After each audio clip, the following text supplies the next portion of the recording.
Okay, we are recording. So, welcome. I am very excited. I'm here with Peter Ferko, who I met at a place called Ishta Yoga, where I practice yoga. And Peter is a guy that I would see around all the time, but I never had an opportunity to take his class. But he always had this very welcoming look. And one day I thought, oh, let me take his class. And I went into the class and I was immediately really struck by how Peter teaches and how he interacts with students. And I thought there was something really special there. So being a curious guy, I immediately reached out to him and said, let's have coffee and talk about your work. Um, and so Peter not only teaches there, and he's a senior teacher, he also just wrote a book with one of the other founders at Ishta called The Genius of Yoga, I believe. So yeah, Peter, if you can introduce yourself a bit or give any context that I haven't added, that'd be great. Sure. Thanks for having me here, Mm. Rob. And I am a yoga teacher, a meditation teacher. I've been doing that for about 15 years, plus or minus 2 years. I lost track. But I've been practicing meditation and yoga for more than 35 years. So it's a big piece of who I am. Mm. Before that, my intention was to become a musician, um, and I played music a lot. I lived in Los Angeles, which was at the time I was there in the 1980s a hotbed of New Age thought and Eastern thought. And Mm. I knew Marianne Williamson when she was just a young preacher in front of an HIV concerned time and place. Wow.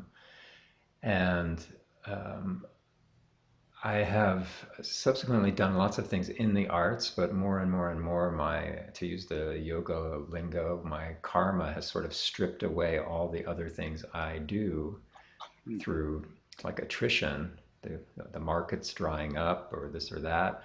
And the thing that was always there for me was teaching yoga. Mm. And so I just kind of fully committed to it um, less than a decade ago, really, to where that's all I'm doing. And Mm. so now I have a podcast, and I've written, as you said, a new book with Alan Finger, my teacher, and I've written other books myself as well. Mm. And yeah, I love sharing this thing that has been so profound for me in keeping me what feels like sane in such a tumultuous relationship with living, where Mm. life doesn't seem easy, and it's not even clear what I'm supposed to be doing. And yet, having this practice has always given me a sense of groundedness and balance and a kind of depth to dig into for answers, for creativity, for solutions. Great. Um, and you reminded me of another topic. So actually, maybe we'll start there since you uh, opened it up. Yeah, I think one of the things that you speak to occasionally, and Peter teaches a meditation class, and we can put information on that in the notes. And he starts the class really with a talk about meditation, about life, and how they meet, how they integrate, um, which is fantastic. And one of the topics that's come up a bit is this idea of, okay, yeah, we go into meditation and perhaps we achieve a centered state or a connection to something beyond ourselves, at times a very pleasant state. Um, and then there's the other stuff in life, right? And I think my background's a little bit more Zen. At times we talk about, okay, it's one thing to achieve that state of mind, but if it stays on the mountain, then it's not really doing any good. for your life, or for the world for that matter. So I think you were talking about that yesterday a little bit in terms of like, okay, yeah, connect to the absolute, and that's wonderful. And now how do I bring that back into my life? So I'd love to hear some of your experience with that and that rhythm back and forth. In terms of like examples or Sure. theory? You know, Yeah. actually, I'm more interested in, I mean, the theory is very rich in that we do talk about in your class, but I'm more interested in your personal practice in terms of like, yeah, you can get on your cushion and get centered. And then how does that impact when you go to the store and somebody cuts you off in line and they're not Yeah. wearing a mask? Yeah. Yeah. Yeah. Um,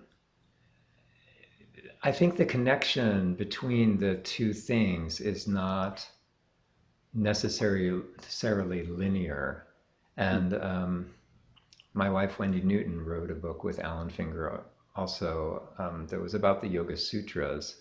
And a framework that they came up with in writing this book was the notion of we do practice and we do living, right? And the two together form like a circle. In yoga, there's this word, this Sanskrit word, Ashtanga, and it means Hmm. 8 limbs of yoga. And the the piece where you come out of your meditation and back into living is setting you back at the same place you started, except having come through the practice of doing all of that, you're now a different person. It's like you've not gone in a circle, but you're going in a spiral, Hmm. right? So you keep coming around to what looks like the same. It's the same starting point, but in 3 dimensions, you're now at a place where you have more something. Hmm. And what the something is, you could call whatever based on, your framework, but you have literally shifted yourself through practicing over and over, making yourself in this other state. So when you come to, the line and somebody's doing their thing and it's bothering you, 4 days ago, 10 weeks ago, 2 years ago, maybe you wouldn't have been able to separate out that person from you. In other words, everything about the world is about me. Hmm. And so that guy, is doing something to me. Whereas 2 years later, when we're at our moment now and we've been doing all of this work, suddenly there's this perspective around who am I? Who is this? What's going on here? What are the forces at play? He's doing his thing for probably reasons that seem really relevant to him.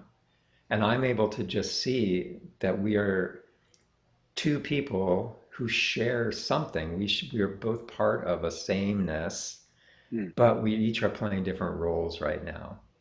And so I can act around that. And all of that happens like in a second. I wouldn't say Hmm. like a split second because you have your emotional reaction and that can be very immediate. But you get much more resilient about going, oh yeah, right, and then you fill in whatever, you know, and act from there.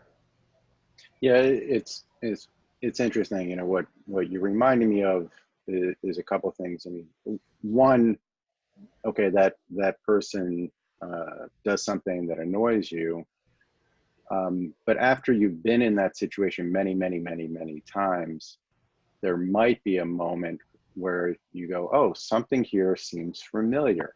I've been here before." And maybe in that moment you see it from the outside, or in NLP we'll literally practice stepping outside and seeing Oh ourselves yeah, from the outside. yeah, And you've talked about that in your class, like identifying with the part of you that's so offended, or that feels that their life is threatened. And I think something in that moving identifying and disidentifying again and again and again, maybe you begin to experience something that's perspective. Right. So that even if you get triggered for a second, like you said, you're able to catch yourself and go, oh, okay, there I am getting triggered again. Yeah. Isn't When that you say interesting? in NLP that you step outside, what do you think of it as? Like, what is this stepping outside part? Who is that? That's I would say that's an additional subtlety. So the first distinction in using NLP language, we say we're either associated in our experience, which is like being identified with that, or you disassociate. So you literally, like, you can imagine that you're slipping out of your body and seeing yourself from the outside. Now, some people will do that and their sense of identity, Rob is observing Rob. So that would be one way of doing it. But you can also step outside and drop some of that Robness, or you can step into someone else. Like, I could imagine, oh, Peter's seems pretty balanced and fair and objective. So let me imagine for a moment that I'm stepping into Peter and seeing this situation through his eyes. So it's a little bit in the beginning,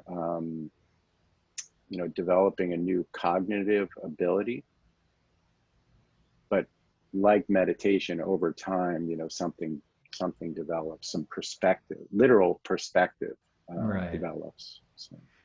One of the interesting things about yoga, and something I've been focusing on a lot in the past year, is a piece of the philosophy that we kind of explicitly talk about that distinction between the um, Associated. associated part Mm. and the not associated part as Mm. being really two different um, aspects of what it is that's alive, what it is that is the consciousness of the universe. Mm. And so we think about there being that stepped out part, and Mm. that's just everything that is. And Mm. then we think about the individual person experiencing something, the robness, right? Mm. But that's just the consciousness assuming a role Mm-hmm. to have this experience. Mm.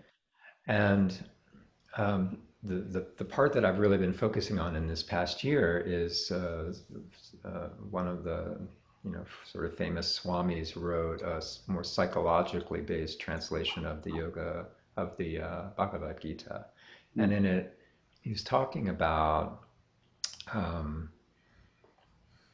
let's see if I can say this right, that I just lost my train of thought. That's good. Oh, the robness, right? So Mm. that And the when movement you between the, are, yeah. yeah, so when you are in that wholeness of things, right, Mm. versus the other, you can then relate to how all of this is connected. And we have this greeting in yoga, namaste, Mm. right? Namaste literally means the light in me, Mm. the whatever, the wholeness in me bows to that in you. It's like I recognize in you that. Mm. And Mm. what I wanted to bring from the other, from this Swami's writings is that he said it's one thing to have philosophy, that can, help you get a sense of something. And Mm. it's imperative that you have experience, that Mm. you do a practice and you experience the sensations. But doing one without the other will not get you the whole understanding, right? Mm-hmm. So the reason I bring up the premise that the consciousness can be wholeness, oneness, everything, Mm. it's sort of self-evident that there's just everything, right? Mm. And then there's us. So where Mm. yoga is tying this, and perhaps this is a theoretical leap, but practitioners don't think so, right? Is that the oneness and us share this thing they call consciousness, right? So the consciousness is literally the same consciousness that's in you, that's in everybody else, that's in everything. Mm-hmm. And it's expressing in this one way as you, as me. Mm. But the practice of meditation lets us touch the oneness again. And Right. then once we've felt that, once we feel that otherness, then when we do what you're calling, dissociating, it's not like I'm leaving something as much as I'm taking on my role as the oneness. Mm-hmm. Yeah. And I find that a fruitful, at least for the past, year or so, I've been finding that a really fruitful approach. Mm. In that stepping out into the oneness. Yeah. Yeah. Because then, even when Um, I look on somebody I am utterly appalled by, I still mm. have to say that person is also the oneness. And Yeah. they're expressing in this way as part of what's happening in this, more dramatic part of living. Right. And then you don't get to be right. Yeah. And you don't get so Right. entangled in it. Yeah. Yeah. You can still work against it, which is, I think, something else we want to talk about here today. We can still be doing work that maybe even is at war with that person, but Mm-hmm. the emotional connection and the attachment of it is very different. Yeah. There's an idea in Zen, certainly, and then you know this guy Muji, who's another guru. I know of him, but I don't know his work. He's pretty interesting, and he asked a question of, it's like, who is getting offended, and it's inviting you to have a little bit of that separation, or Yeah. to step out a little bit and see which of our roles or identities, because we're not one, right? We typically have many identities. Which one has an issue in this moment? So, Yeah. um, so yeah, and the other topic that we were going to talk about is, well, it's this idea that we have things that we believe we want in our life, right? Or we have goals to or outcomes, to say it very plainly. And it's great to have goals. And uh, and then there's another perspective, which I would say is more detached, which is like, oh, goals are just goals. They're not going to make me happy. And there's sort of a movement between these two states of, no, this is something that I genuinely want and I want to work towards. And another part of me that can detach and say, okay, it's not going to be the end of my life if I don't get this job, relationship, home, whatever it is. Now, maybe you can talk about that a little bit from the yoga perspective, because I've heard you speak about that, and then we can expand on it from there. Sure. The there is this notion that you always have to be acting, you always have to be doing something. Hmm. So since you're acting and doing something, then you will be pursuing something, Hmm. right? And then next to that is another notion that most of us, and the Buddha said this, right? There's unhappiness, or there's dukkha, there's not sweetness, right? Suffering, And yeah. yeah, and we have a we have a feeling, and it's sort of built into the human condition, a feeling that there's something over there that I want that will bring me happiness. Right? Hmm. And the notion of that a thing will bring me happiness, is this notion that keeps the drama going, right? The drama of living, it keeps it going. If I didn't need anything, I wouldn't go anywhere, I wouldn't do anything. But these desires, this impulse that something outside of me is going to make me happy, puts me on a road to trying to get that thing. Right? And we're very sophisticated in our thinking now, right? My dog, she just like smells something and she wants it and she goes and gets it, right? And then she doesn't think about it later. But we develop this whole thing, and we have goals, and we have, 5-year plans, and we think about things in different, levels of importance and whatnot, Mm-hmm. prioritization, etc. But it all boils down to the same thing. I'm thinking something is going to make me happy. So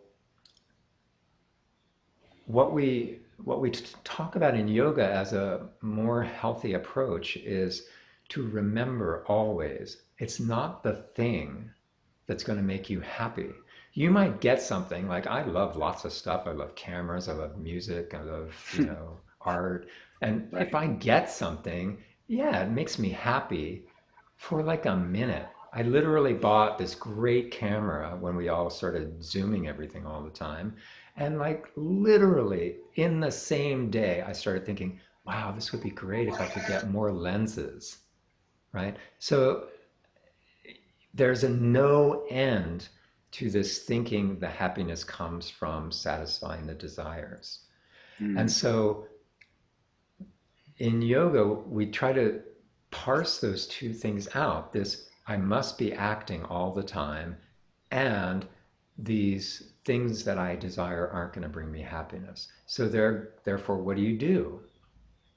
Well, it sort of doesn't matter what you do, because none of the getting of anything is going to bring you the happiness.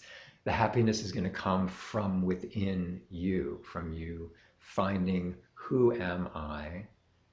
What is my relationship to everything else? What is my relationship to everyone else? And how can I act in a way where I'm not fooling myself that, oh, I don't have happiness, it's over there. It's with Mm-hmm. getting this other thing. It's with succeeding in this other way. It's with getting some kind of praise. Right? So it leaves you with two options. One, you could do nothing. You could just like, eat, sleep, whatever that Buddhist saying is, wash the Yeah. dishes or whatever, Yep. you just do that. Or you could do whatever, right? Because it's not the doing of the things that So it doesn't brings, matter. You can still do things. Yeah. yes. Yeah. And if you don't get attached to the outcome, then you're not tricking yourself into thinking, oh, great, when there's no more Donald Trump, then I'll be happy, right? And it's funny. I just remembered another trap, which is that I love this term, spiritual materialism. Uh-huh. Um, which is really this idea of people getting attached to the ideas and the concepts and the way of life of whether it's yoga or Buddhism. And it's just another form of attachment. Yeah. And by the way, I'm not, for the record, I'm not advocating non-attachment as being better than attachment. And that's part of what we were going to talk about also. Because I think when you realize that nothing will bring me happiness, it is easy to throw in the towel and say, well, then I'm not going to have goals. But I think that's only at one level of kind of thinking and subtlety. And at the same time, you can go, yeah, it may not bring me lasting satisfaction or salvation, and yet there is work that I find more satisfying than other work. And there, you wrote a book, and there can be a satisfaction in accomplishing something. So I think it's interesting to actually argue for both sides of that. Yeah. And, not to just keep pushing the yoga model or anything, but Right? You be the non-attached person, yeah, and I'm going to be the attachment guy. there's something that's not attachment that's still doing when you're in this realm of this drama that we find ourselves in, right? I could just uh, go, like, meditate all the time and like try to be spaced out all the time and not be engaged in life at all, and I yeah, wouldn't have a roof, but I could not be attached to that, and I could just be a sadhu, right? I could live on the side of the road and just do meditation. There have been through history lots of people who do that, right? Mm, But another way is to go ahead and act and take care of living in the world in a way that is more engaged in the world, like more seeing this stuff as something worth exploration, worth curiosity. You said it yourself, I'm a curious guy, so I mm, asked Peter to go to coffee, right? So it's like mm, that's enjoyable for a person, right? That's mm, part of human nature too, to enjoy our sensory world. And when we can do a practice that is less attached to particular things, it's easier then to start to get the impulses that lead you toward, well, what should those actions be? You said, there are certain things that are more satisfying. Well, yeah. How do you know which ones I should do? And this is mm, where the title of our book comes in, this genius notion that mm. when you spend time out, like pausing the part of the mind that's always so engaged in solving Spinning. issues, right? Mm, Then you come back, suddenly it's like, I should do this, right? You mm, get strong intuitions, you get strong notions about what's important to do. And maybe it is like, get rid of Donald Trump. I should be working on that full time.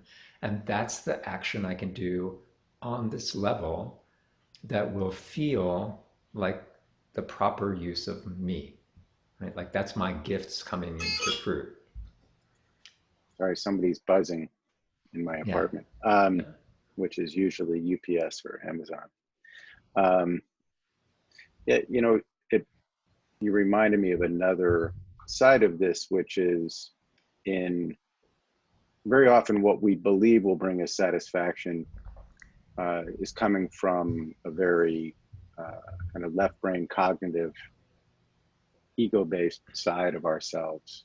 And um, and so we're and maybe coming from culture or how we were raised and all that, and it's less about sensing and responding to things and seeing how something will unfold. Same thing in meditation. I think a lot of times when people start meditating, they have an idea of what they're supposed to reach, and it takes a long time to get past that so that you can just see, well, how what is this experience that I'm having, right? So Yeah. Very true. And there we have, like, again, to use this word karma, which it gets such a funny, it's like used as a joke so often, but like the mm, idea of karma is that the universe is in motion and the cause and effect is at play, right? So things affect other things. Like you're here because your parents came together in a certain mm, way, right? mm, And um, you find if you start to allow that things are playing out in certain ways, you start to recognize when something seems like, wow, this is a pattern that's meant to be. Like, for instance, I had a nephew, I have a nephew, who, from the time he was a kid, just like me, was a musician. And he was mm, playing drums and he was in bands and all of this stuff. He got a scholarship to go to college to play drums. And his parents kind of got cold feet around him doing that career. And mm, I don't know if they explicitly asked him to do it or it just sort of emerged, but he ended up studying psychology. mm. So he graduated with a degree in psychology, and within a year he was playing drums and in a band and touring the country. Right? It's like that's who he is. That's his Mm, gift. That's his mm, role. And mm, who knows if he'll do it forever? But that part had to express itself, mm. and that's where he It's a great feels story himself. too. Yeah. Yeah, I like this story especially because he sort of took on the responsibility or what was being asked of him in the family, and he did that and said, "Okay, I took care of that, and now let's come to me." Yeah, one of my teachers, at least I heard it from this guy Stephen Gilligan first, said that and I think he was quoting someone, so I apologize that I don't know who he was quoting, but he was saying the first 40 years of your life is pretty much for everyone else. Uh-huh. And Interesting. then right when you're getting to be around 40, and that could be anywhere from 30 to 50, Yeah. you start to ask, well, what do I really want or want to experience, or what am I here to do? So, Yeah. Yeah. um, Interesting. well, I think we've done a great job of scratching the surface today Of the meaning of life. of the meaning of life and goals and attachment. And Yeah. and hopefully we can return and scratch a little bit more. Absolutely. Anything in particular that you wanted to add before we finish up? Um, Stay calm. Mhm. It's uh, it's a very unstable time. In Mm, yoga, we think about a sort of density of our experience from the most ethereal to the most grounded. mm, And right now, the ground is literally being shaken from underneath us. And so I think everybody's feeling that instability, and they express it in different ways. They feel it in different ways.